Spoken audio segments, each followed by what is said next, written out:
조울증 진료 환자가 꾸준히 증가하고 있다는 발표가 최근 국민건강보험공단에서 나왔습니다. 건강보험 진료 데이터를 분석한 결과 최근 5년 동안 연평균 5%씩 늘었다고 합니다. 특히 70대 이상 노령층과 20대 청년층에서 그 증가세가 뚜렷했습니다. 조울증의 원인은 무엇인지 또 치료와 예방책은 무엇인지 백종우 경희대학교 병원 정신건강의학과 교수 연결해서 자세히 알아보겠습니다. 교수님 안녕하십니까? 네, 안녕하십니까. 네, 먼저 조울증이란 무엇인지부터 설명을 좀 부탁드립니다. 네, 조울증은 기본적으로 우울증은 이제 과 같이 기분 장애이지만 예. 우울증은 우울사파만 있습니다. 근데 반대로 조울증이라고 하면은 이제 경조증 또는 조증과 같은 우울증의 반대인 기간이 있을 수 있다는 게 특징입니다. 그 예. 기간에는 기분이 들뜨고 에너지가 넘치기도 하고 잠을 적게 자도 거뜬하기도 한 것이 조울증에서의 조증의 특징입니다. 이 조울증이라는 게 누구에게나 생길 수 있는 질환인가요? 예, 흔히 뭐 우울증과 같은 경우는 뭐 인구 중에 한 뭐 10%도 얘기하고 여성 예. 같으면 20%까지도 얘기를 하는데요. 조울증과 같은 경우는 전체 인구의 한 1% 정도에서 누구나 생길 수 있습니다. 특히 세로토닌이나 이제 도파민 같은 기분을 조절하는 신경 전달 물질의 이상이 원인인 뇌질환으로 보고 있습니다. 예. 이게 어떤 증상이 나타날 때 이게 조울증이구나 이렇게 의심을 좀 해볼 수 있을까요?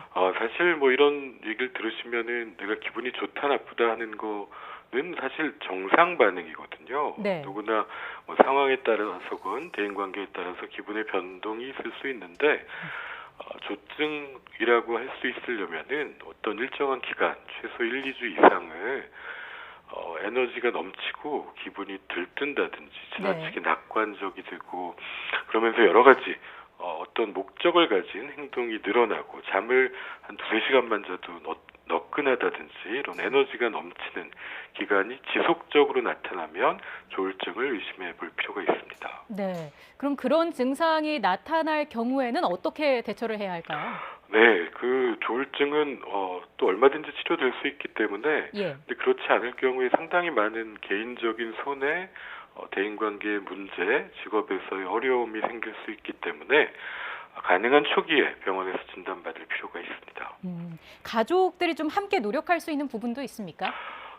이게 사실 이 조울증과 같은 질환이 분명히 가족들이 느끼거든요, 초반에. 네. 근데 설마 우리 가족이 그럴 리가 없다. 좀 기다려보자라고 하다가 안타깝게 때를 놓치는 경우를 적지 않게 보게 됩니다. 그래서 초반에 본인을 설득하려는 노력이 필요하고 만약 그 본인이 잘 설득되지 않는 경우 이 병식이 없는 경우도 흔하기 때문에 이런 경우에는 병의원을 찾거나 지역의 정신건강복지센터를 찾아서 어떻게 대처할지를 상의하시는 게 좋습니다. 가족들이 함께 설득하는 건 구체적으로 어떤 식을 말씀하시는 거죠? 이게 초기에는 잘 이제 설명하면 이게 전보다 좀 다른 것 같다. 예. 뭔가 다른 모습 이런 것들이 있고 이런 것 때문에 공부나 학업이나 직업상에서 잘 어려움이 생기니까 한번 병원에 가서 확인을 해보자 이렇게 설득할 수 있고요. 네. 근데 이제 이미 심해진 경우에는 말로 설득하는 게 매우 어려울 수 있습니다. 이때는 전문가와 미리 가족이 상의한 후에 대책을 마련하는 것이 좋습니다. 네. 앞서 교수님께서 조울증과 우울증을 간략하게 비교를 해주셨는데 조울증이 우울증보다 더 무섭다 이런 얘기도 있습니다. 실제로 그렇습니까?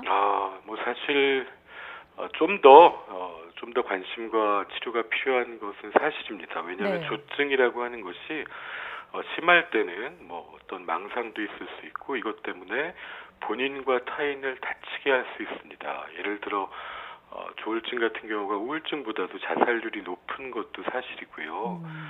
작년 연말에 있었던 고 임세원 교수의 안타까운 사건 때도 병명이 조울증이라는 것이 보도된 바가 있었는데 이게 정확한지는 좀 봐야겠지만 예. 일시적으로는 타인을 이렇게 증상과 관련해서 공격했다든가 하는 환자 중에 조울증 환자가 적지 않은 것은 사실입니다.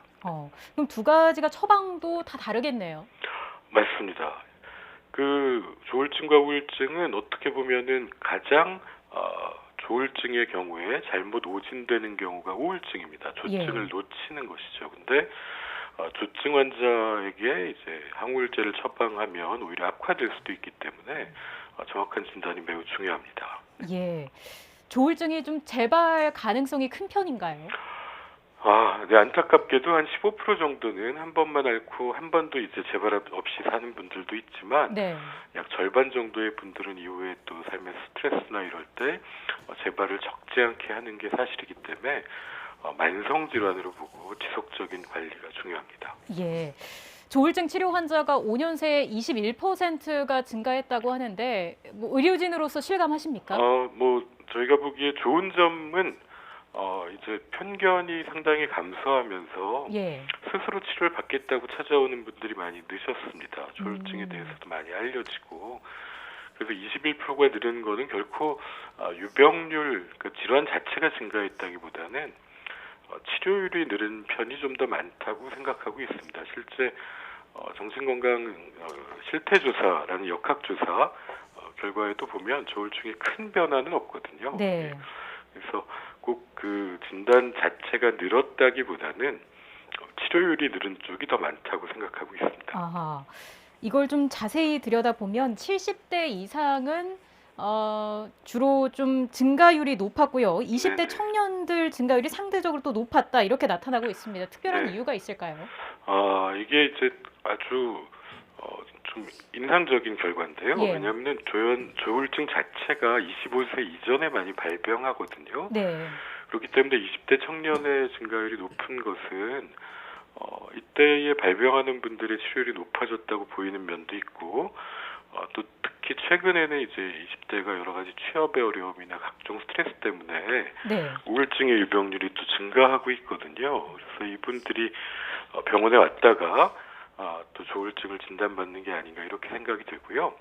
그 다음에 또 하나가 이제 55세, 60세 이후에 이제 조울증이 처음 발견되는 경우는 네. 뇌졸중이라든지 여러 뇌의 기질적인 장애 이후에 이 관련된 뇌 신경 질환에 의한 조울증이 또 발병할 수가 있습니다. 이런 부분에 대한 발견과 치료가 늘어나는 것이 아닌가 이렇게 생각하고 있습니다. 예. 그리고 전체 진료 건수를 비교해 봤더니 여성이 남성보다 1.4배가 많게 나왔습니다. 네네. 예, 여성이 더 취약하다고 볼 수 있는 겁니까? 그렇지 않습니다. 사실 조울증의 경우는 남녀가 1대1인데요. 네. 여성이 더 많이 도움을 청합니다. 이것은 단지 그 조울증뿐 아니라 우울증이나 다른 불안장애에서도 동일한 경향인데요. 여성의 경우가 좀 더 정신과를 찾는데 장벽이 높지 않고 도움을 청하는 확률이 더 높기 때문에 예. 진료 건수를 비교해 보면 여성이 많고요. 그렇기 때문에 상대적으로는 남성 중에 치료받지 않는 사람의 비율이 아직도 더 높을 것이다. 이렇게 해석할 수 있습니다. 네. 결국 예방이 참 중요할 것 같습니다. 네. 어떤 예방책이 있을까요? 조울증도 이제 일종의 리듬의 장애이기도 합니다. 그래서 굉장히 규칙적으로 생활하게 되고 수면 주기도 아주 잘 맞춰져 있고 낮에 햇빛을 보고 많이 움직이고 이런 분들은 굉장히 잘 관리가 되거든요.